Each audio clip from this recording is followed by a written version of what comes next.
Ano yan, ano yan? Please, please. Good morning. I'm Jonah from Asahi Shimbun. So the question is, when do you plan to go to Malacanang to, debate with the president? Yes. Also, the AI video earlier said that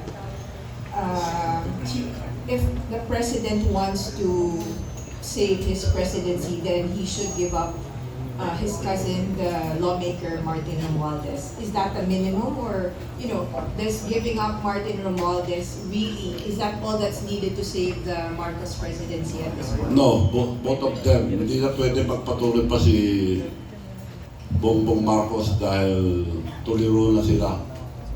He is on drugs. Maliwanag, harap-harapan na ito kalukuhan ang ginagawa nila. Walang mangyayari, walang paglakas loob. Kagaya ni Sandy ko, paano nagkaroon ng 90 na security nung ginagamit nila sa Sandy ko? Ngayon, pinapahuli na nila dahil kumanta. So, maliwanag na sila may kagawa nito. It's not enough that Martin Romualdez should be charged alone. Pareho sila. Pareho sila, dahil sila nakakalap nito eh. Silang gumawa nito.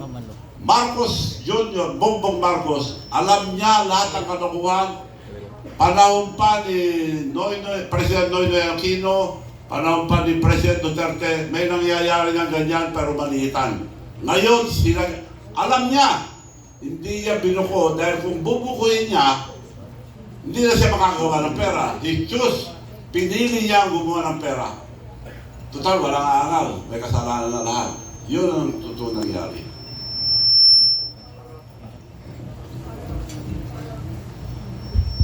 Follow-up question, sir.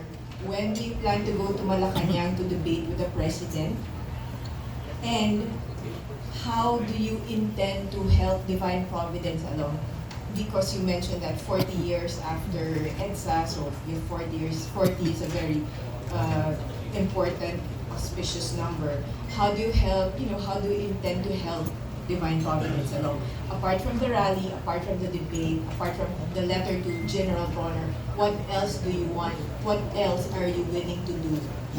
Kung anong rason nila na bakit nandiyan pa sila, yun, magdadebate kami doon. Anong rason nila?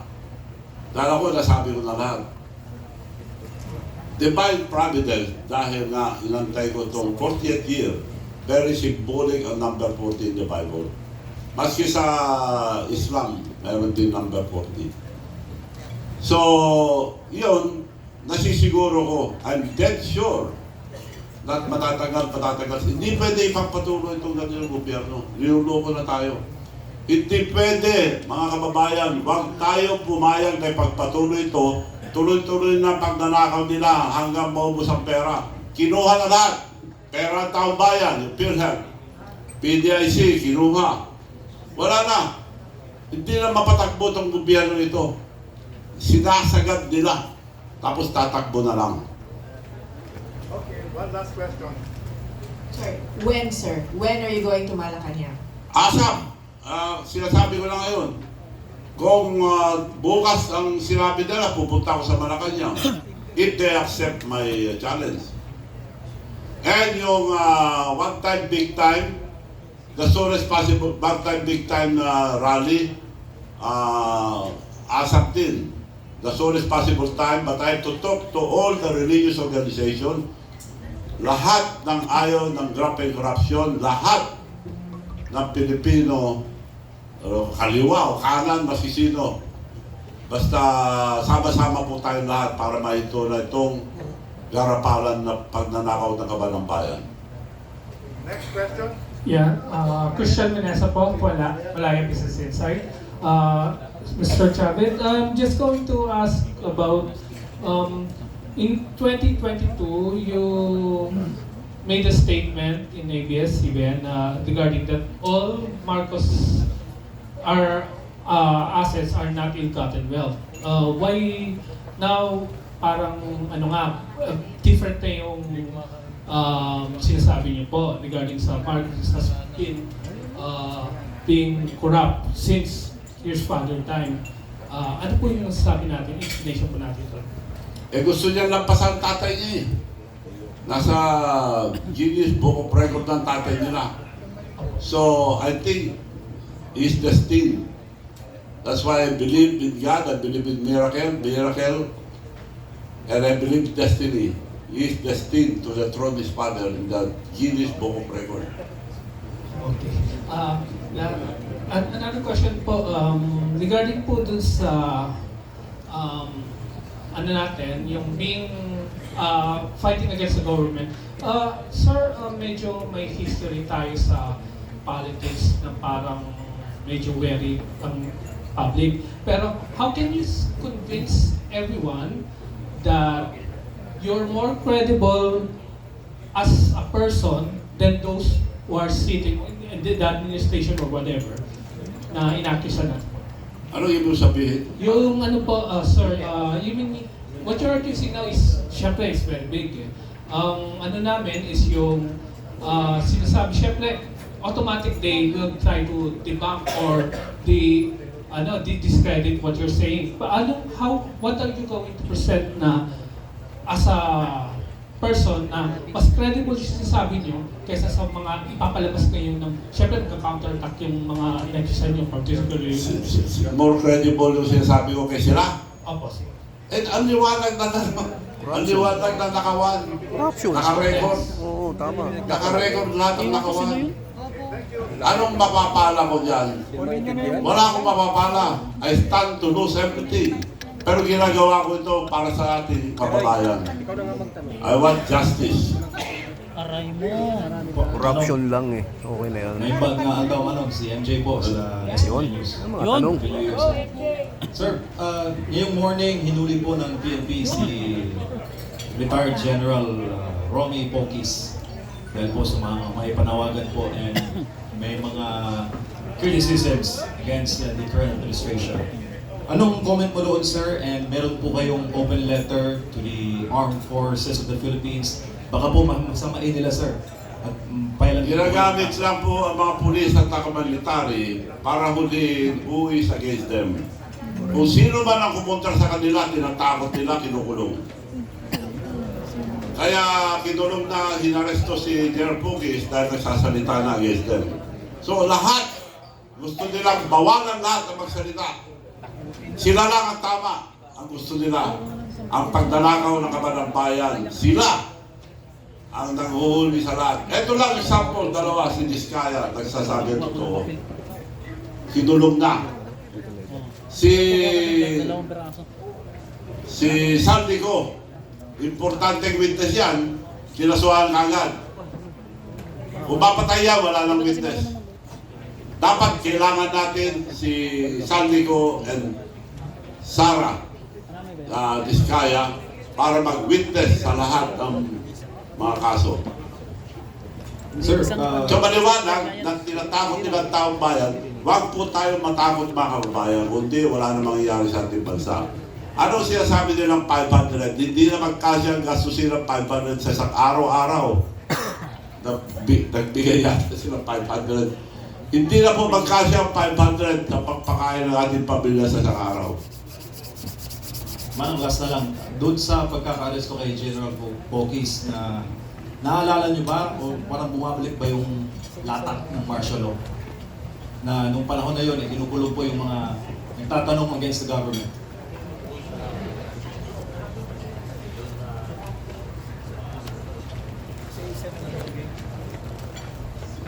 Ganun nga, kinukulong nila lahat, yung mga umangal.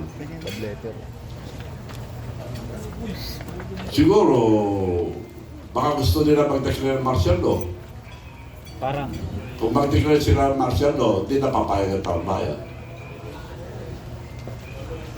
Thank you, Manong. Ibig sabihin, kasabot ng mga sundalo. And I'm still hoping sa one-time, big-time rally, I'm still hoping mga uniform men sasama yung mga iba. Maski malilit. Kaya yung mga pulis na utusan, nahaharang sa mga pupunta sa Malacanang, huwag niyo pong harangin dahil ninakaw na ang kontribusyon niyo. Yung mga PhilHealth, ninakaw na para may nakawin lang. Tinanggal, for the first time ever in the history of the Philippines, PhilHealth, zero. Ninakaw. kinuha para sinamang ninakaw. Left and right ang pamimigay nila ng pera. Ang liwanag na yun. Harap-harapan, bastusan na. Hindi naman tayo papayag na Pilipino, gano'n na lang gagawin sa atin. Mga kababayan, lalaban po tayo. And I'm sure, kagaya sinabi ko, hindi tayo pababayaan natin Panginoon. Dahil nasa ating katotohanan. Next, please. Thank you, Manong. Next. Isa lang po.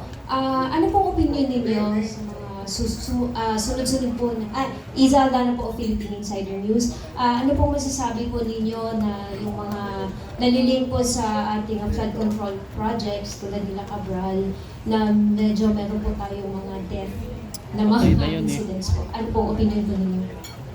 Kailangan maimbestigahan yan. I don't believe na nagpakamatay yun. Unang-una, takot sa height yun. May tumawag sa kanya na pupunta ron. At nagbalik-balik doon na may tumatawag na punta ka ron. Palagay ko tinulak. Dahil siya magsasabi, yung mga, ang balita ko, siya nakakaalam lahat yung mga kalukuhan. Hindi nila magagawa yan kung walang blessing ang Malacanang. Hindi magagawa ang public or highways lahat yan kung walang blessing ang Malacanang. Maliwanag yan. Next. Good morning. Val Gonzales po, DZRH.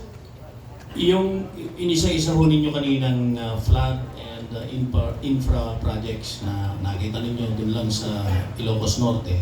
Ito yung nailista ko, I don't know kung tama yung nailista ko, pero inaantay kong banggitin ninyo kahit rough estimate lang po kung magkano ho yung nabanggit na mga flood control infra projects na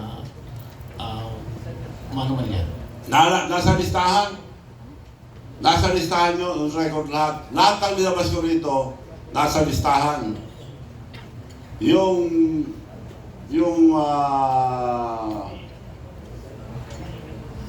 mga record, nandyan lahat ang mga record. It's all recorded. Hindi ako maglalabas dito na hindi naka-record. Opo, sige, kunin po namin. Public, nasa public na yan. Kunin po namin mamaya yung Yes, estimate kung ilang projects at kung magkano yung projects. Then, ang last... At saka, time and date ang pagkatapos.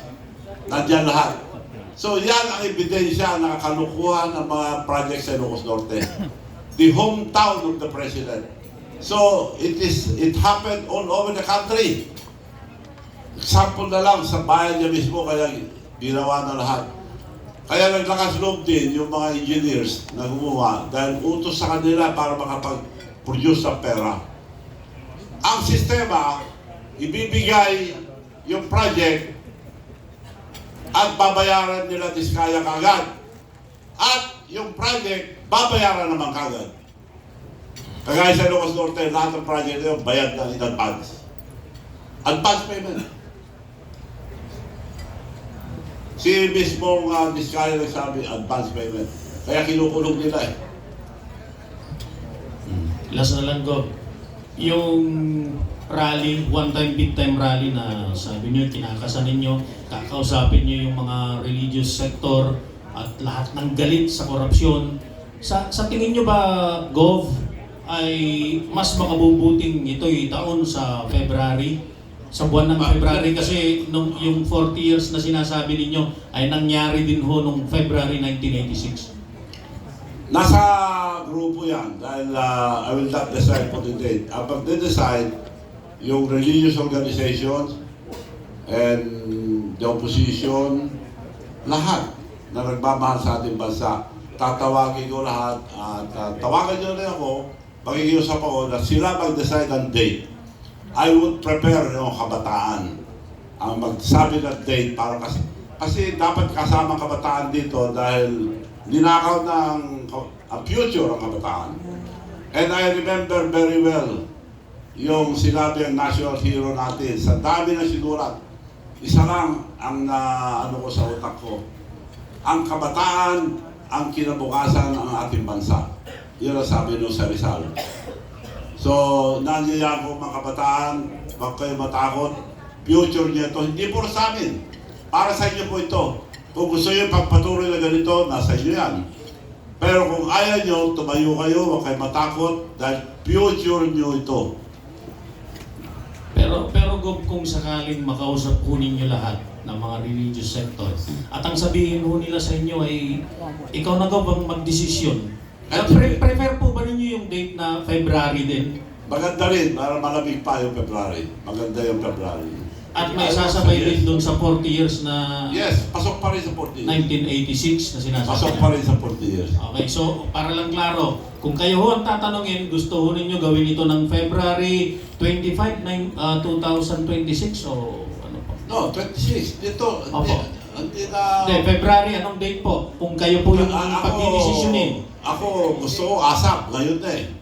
Pero depende kung anong gusto doon mga grupo. Kung February. Okay, thank you. Gob. Naku, sarado na naman ng Malacanang. Magandang umaga po, Darlene, kahit po Jimmy Integrated News. Pagkatapos po natin ninyong talakayin yung mga issue at mga allegation, ano yung panawagan ninyo sa kay Pangulong Bongbong Marcos? I-welding na naman sa Ito ba kalsada ay yung para ano, bumaba siya sa barikada. pwesto o manatili siya hanggang matapos yung mga investigation? Resign na. Ang advice ko sa my former friend, dapat sumuko na siya. Mas maganda kung sumuko sa pulis o sa military, huwag niyang antayin yung nangyari sa Libya.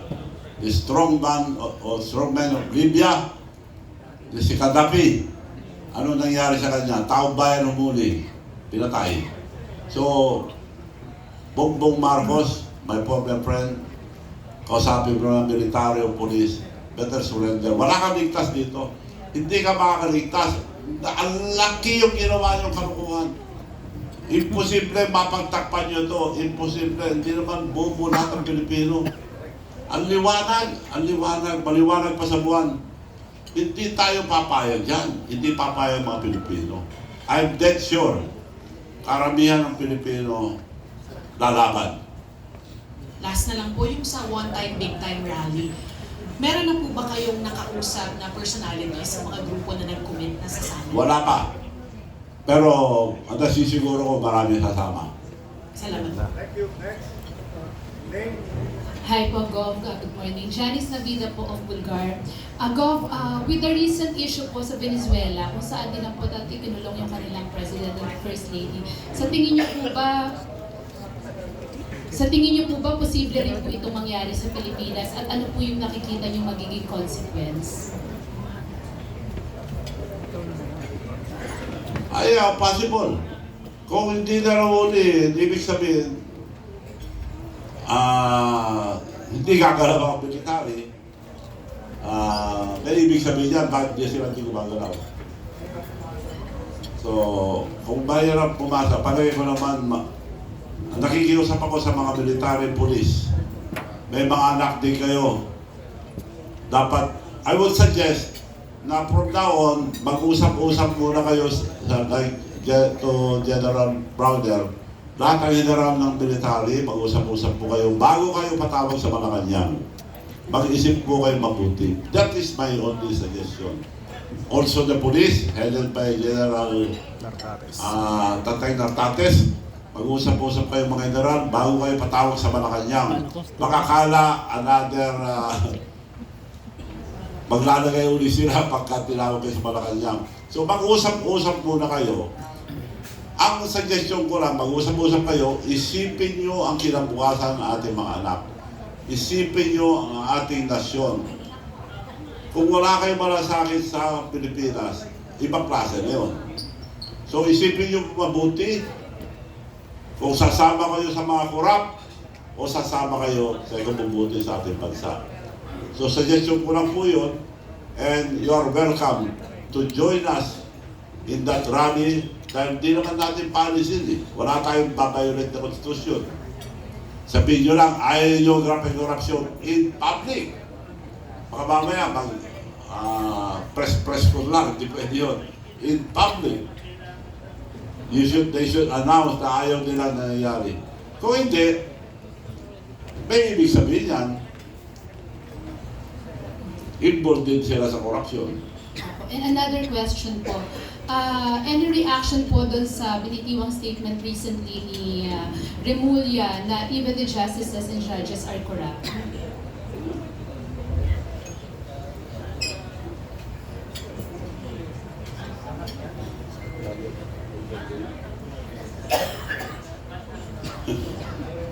Sabi ni Remulla, Opo. mga justices corrupt. Sila lang hindi corrupt. Ibig sabihin. So, Kayo po ba naniniwala? hindi ko paniwala. Ako, naniniwala ko na ang huling punta natin ng mga justices, ang Supreme Court. Kaya, kung mahuli si Marcos, kailangan mag-usap-usap ang military and religious organization and the Supreme Court. Pipili sila kung sinong acting president. That is not election. Hindi pwede ipagpatuloy itong gobyerno ito. Okay, thank you. Magandang tanghali po. I'm Celerina Monte from NHK Japan TV. Sir, are you not concerned that you will be arrested because of possible inciting to sedition because of what you have mentioned here? Ako nga, we are not violating anything. Hindi ko sinasabing patanggal si Marcos eh. Just stand up against graft and corruption. That's not inciting. Maski na. Kung gusto nyo na ako, kulong nyo na ako. I don't mind. By the way, for the information of everybody, they tried to file a plunder case against me. Hindi po totoo yun. Kung totoo yun, magpapakulong ako. Hindi na kailangan ng trial. So maliwanag yun na panakot sa akin, walang plunder. Tinahin lang plunder para lang masabi na ganun sila eh. Papal sila, papal. Pero wala plunder. Ako, sinakalkan nila pero wala akong kasalanan. Sir, two more questions, sorry. You just mentioned about the possible snap election just in case Marcos will be ousted. So that means it should not be through the succession, like Vice President Sara Duterte would be the next president, but there should be a snap election. Yes. I'm not for anybody. Ako, neutral ako. So, it will be up to ang pinagkakatiwalaan ko lang Supreme Court Justices. So, kung ano ba decide nila and the religious group, mag-usap-usap kung anong klaseng gobyerno ang itatayo natin. Mas maganda kung sila. Sorry, last question. When you were reading the letter, open letter for General Bronner, you have mentioned the West Philippine Sea. With due respect, I'm wondering because some people might think that China could be behind this or somehow China, there's these foreign forces who are behind these actions right now. So, can you say anything about it? Si President Marcos ang nagsabi sa military, yun ang gamitin rason. Rason lang nila yun, distraction. Distraction yun. China has the right. Kiniklaim din ng Vietnam yun, maraming nasyon nag-claim yun. Bakit tinututok doon? Dahil distraction lang yun. Distraction lang yung China. Utos ni Marcos yan na sabihin sa military na yun ang focus tayo doon. Huwag na yung flood control, focus tayo sa China. It's just a distraction. So, sir, you can categorically say that China is not behind this move? No. No. Thank you. Next. Wala akong nakausap sa China. One clarification lang. When you mentioned, sir, that you want General Bronner to make a public declaration of his denouncing graft and corruption, you say you don't want it in a press conference. What public setting are you thinking of, or what public setting is the desirable setting? Does it have to be, part of the rally that you are calling? Is it something like what General Angie Reyes did for his No. Iba naman yun, nag-withdraw ang support.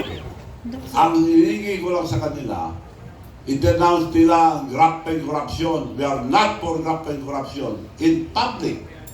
Yun lang. Hindi nyo Tao naman, na magdidesisyon later on. hindi nyo naman po hinihingi na mag-defect sina General Bro. Well, kung gusto nila, pero hindi ako nagsasabi yan. Ikaw. Next, yes. Yeah, Mike, sabi ko. Magandang umaga po, Gob. So nakikita po natin ngayon sa mga panahon to na balita na ho ang maraming issue. Una, yung may nagsalita tungkol sa pagdodroga ng isang leader at mismong kapatid ay pinatutuhanan. At ang dami na po nabalita, kamukha ng mga binanggit ko kanina. Pero hanggang ngayon, wala tayong naririnig na komento mula sa Chief of Staff ng Armed Forces of the Philippines. Ganon din sa ating mga kapulisan, yung mga namumuno. Alam po natin na tuwing Lunes sa gobyerno, sa mga opisina ng gobyerno, inaawit natin yung pambansa, yung lupang hinirang, na binabanggit po doon sa lyrics yung mamatay ng dahil sa'yo. Pero kapansin-pansin po itong mga namumuno natin ngayon na wala silang kibo. Wala po tayong maisip na dahilan kundi talagang itong mga ito ay natatapalan talaga ng pera na bibili. Yun po ang aking hinala, opinion. Ngayon, doon sa panawagan po ninyo na magkaroon ng one big time rally, ako po ay sang-ayon doon. Pero may dudo po ako na walang gagawin yung mga ibang hindi sila kikilos. Dahil nga, nakikita natin yung pananahimik nila. Kapansin-pansin mo yan. Kapansin-pansin na merong namumuno na pinagbibintangan ng drug addict pero walang kumikibo. Ngayon, ito po ang tanong, Gob. Kung sakasakali po na magkaroon ng one-time, big-time rally at wala pa rin nangyari, ano po ba sa tingin ninyo ang maganda nating gawin para po matapos na itong mga kawalang-yan ito? Salamat po. I'm very dead sure na may mangyayari po. Hindi tayo pabayaan natin, Panginoon. Nasa katotohanan tayo. Hindi tayo nabubura. Kaya kung hindi gagalaw ang mga military o polis, ibig sabihin gusto nila ang korupsyon. Totoo yung sinasabi nila. Pinapatawag sila madalas. Polis, pati ground commander, tinatawag. At nagbibigay daw ng funding. Bakit nagbibigay ng funding? Para pagtakpan. Ngayon, mas kinabigyan po kayo, wag po kayong matakot lumabas. Kasama pa rin po namin kayo dahil ito kinabukasan ng mga kabataan. Not for ourselves, but the future of our children. So nakikiusap po ako sa mga general, mga junior officers, na lumabas po kayo, sabihin nyo na ayaw nyo ang graft and corruption. Para sa ating mga anak. Dahil sa ngayon, kung pagpapatuloy nila, hindi na pwede pagpatuloy dahil baon na tayo sa utang. 17 trillion, 2 trillion yearly ang debt payment. Ang foreign investment hindi na kayang balansin ang ekonomiya natin. So gusto man nila pagtakpan, hindi na andar itong gobyerno ito. Kaya sigurado ako na kailangan mawala si Bongbong Marcos. Mawala na mahuli, hindi. Baka mamaya ibang pagkasabi nyo. Okay, Kailangan mahuli at mahuli. Kung hindi huliin ng polis, hindi huliin ng military, taong bayan ang uhuli. Governor, ako na magtatanong, Governor, anong New Year's resolution mo? Anong New Year's wish mo? What is your New Year's wish? Well, ang wish ko lang, magbago ng ating bansa, magbago ang mga opisyal dahil nabudol tayo. Karapalan ng nakawan. Harap-harapan ng nakawan. Nakarecord ng nakawan. Harap-harapan. Nasabi ko na lahat kanina. So, ang wish ko lang po, tanggalin itong mga corrupt opisyal. Sana kunin ng law. Para sa kinabukasan ng mga bataan. May kasalanan din ng mga nakaupo kung hindi kayo kung tatahimik kayo. Okay, on that note, so we'll give the Governor a big hand and Maraming salamat po. Governor.